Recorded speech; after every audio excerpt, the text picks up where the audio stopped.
kita taati panduan sidang anak-anak online. Berpakaian rapi dan sopan. Ikuti kakak gembala. Sungguh-sungguh berdoa. Sungguh-sungguh menyanyi. Dan mendengarkan firman Tuhan. Tidak melakukan Makan, main handphone, tiduran dan lain-lain. Tuhan Yesus memberkati. Amin. Halo adik-adik, apa kabar? Senang sekali kita bisa bertemu lagi secara online untuk mendengarkan firman Tuhan. Sebelum kita mendengarkan firman Tuhan hari ini, kita sama-sama berdoa ya. Kalian boleh ikutin doa kakak dari rumah. Oh Tuhan Yesus, oh Tuhan Yesus, oh Tuhan Yesus. Tuhan terima kasih. Hari ini kami boleh kembali datang, mau mendengarkan firman Tuhan. Tuhan berikan kami telinga seorang murid yang damba dengan setia mendengarkan firman-Mu. Tuhan juga berkati kami selama mendengarkan firman, boleh menjadi anak-anak yang taat. Terima kasih ya Tuhan. Haleluya. Amin. Ini adalah Raja Herodes. Raja Herodes ini sudah menunggu-nunggu orang Majus untuk kembali. Dia udah gak sabar mau tahu di mana raja yang istimewa itu tinggal. Karena dia mau ke sana untuk membunuhnya. Nah, tapi apakah orang Majus akan datang menemui Raja Herodes? Tidak ya. Kira-kira kenapa? Karena mereka diperingatkan melalui mimpi agar pulang lewat jalan lain dan mereka taat. Lalu Yusuf pun mendapatkan sebuah mimpi. Yusuf ini adalah suami Maria, ibunya Tuhan Yesus. Dalam mimpi tersebut, dia disuruh oleh seorang malaikat untuk lari ke Mesir dan tinggal di sana karena Raja Herodes akan membunuh Tuhan Yesus. Nah, Yusuf taat adik-adik, dia segera bangun dan bersiap untuk membawa Tuhan Yesus dan Maria pergi ke Mesir. Adik-adik, untung Yusuf taat ya, karena Raja Herodes merasa ditipu oleh orang Majus dan dia menjadi sangat marah. Karena sekarang dia nggak tahu di mana raja yang istimewa itu dan dia tidak bisa membunuhnya. Dia menjadi sangat marah adik-adik. Lalu apa yang dilakukan? Dia memberi perintah yang sangat mengerikan, yaitu menyuruh untuk membunuh semua anak berumur 2 tahun ke bawah. Wah, serem ya adik-adik ya. Karena kejahatannya, tidak lama kemudian Herodes ini mati adik-adik. Setelah Herodes mati, malaikat Tuhan menampakkan diri lagi kepada Yusuf dalam mimpi di Mesir. Malaikat itu menyuruh Yusuf pindah lagi dari Mesir dan kembali lagi ke Israel. Dan lagi-lagi Yusuf taat kepada mimpi tersebut. Dia pindah dari Mesir ke Nazaret dan menetap di sana. Sehingga Tuhan Yesus disebut orang Nazaret, seperti yang telah dinubuatkan oleh para nabi-nabi. Nah, pada 1 tahun yang lalu adik-adik, para nabi ini pernah menubuatkan bahwa Tuhan akan lari dari Mesir dan disebut orang Nazaret. Dan ini benar seperti yang telah dinubuatkan beratus-ratus tahun yang lalu. Suatu hari ketika Tuhan Yesus sudah dewasa, dia berjalan hendak ke tepi sungai Yordan. Nah, dari jauh itu sudah kedengaran suara, "Bertobatlah, bertobatlah!" Itu adalah suara Yohanes Pembaptis. Dia berteriak-teriak di tepi sungai Yordan, mengingatkan orang-orang di sana agar bertobat dan dibaptis di sungai.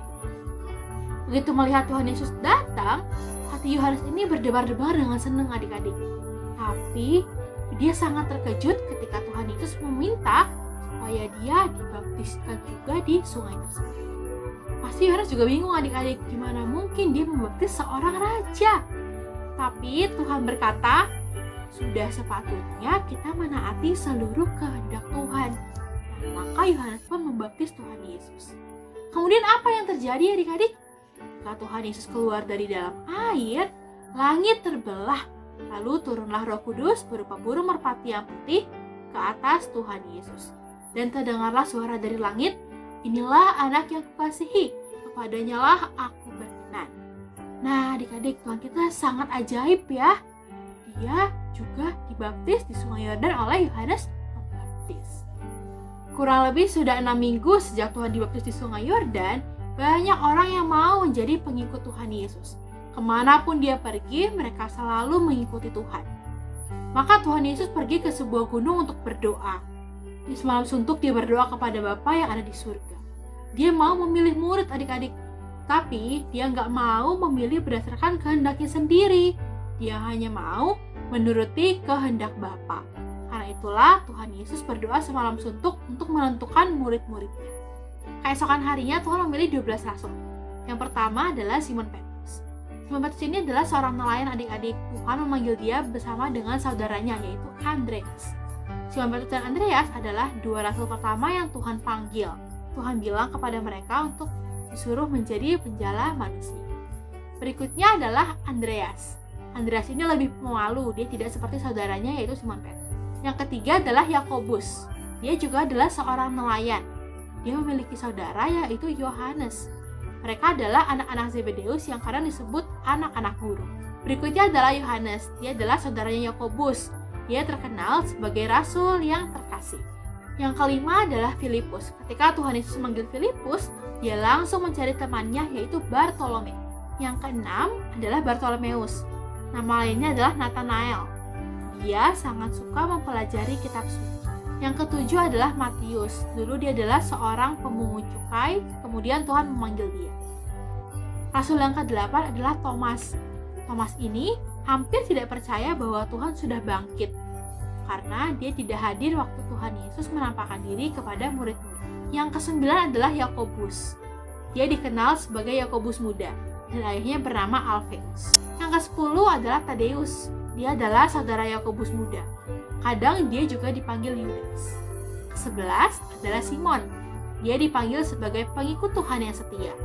Hatinya selalu membara bagi Tuhan. Dan yang ke-12 atau rasul yang terakhir adalah Yudas Iskariot. Dia adalah satu-satunya murid yang mengkhianati Tuhan. Nah adik-adik, Tuhan kita sangat ajaib ya. Mengenai kelahirannya dan seluruh tentang Tuhan telah dituliskan di dalam kitab suci beratus-ratus tahun yang lalu. Dan sekarang Tuhan juga mau kamu, mau kita menjadi murid-muridnya. Tidak hanya 12 rasul yang tadi, Tuhan juga mau kita hari ini menjadi muridnya Tuhan. Gimana sih maksudnya? Menjadi murid Tuhan itu berarti kita, kamu, kakak menerima Tuhan Yesus dalam hatimu dan mau menaati semua perintahnya. Nah hari ini kita harus menjadi murid-muridnya Tuhan. Kita harus menjadi orang yang mau taat kepada seluruh perintah Tuhan. Sekarang kita hafal ayat ya. Ayat hafalanmu dari Lukas pasal 6 ayat 12 sampai 13.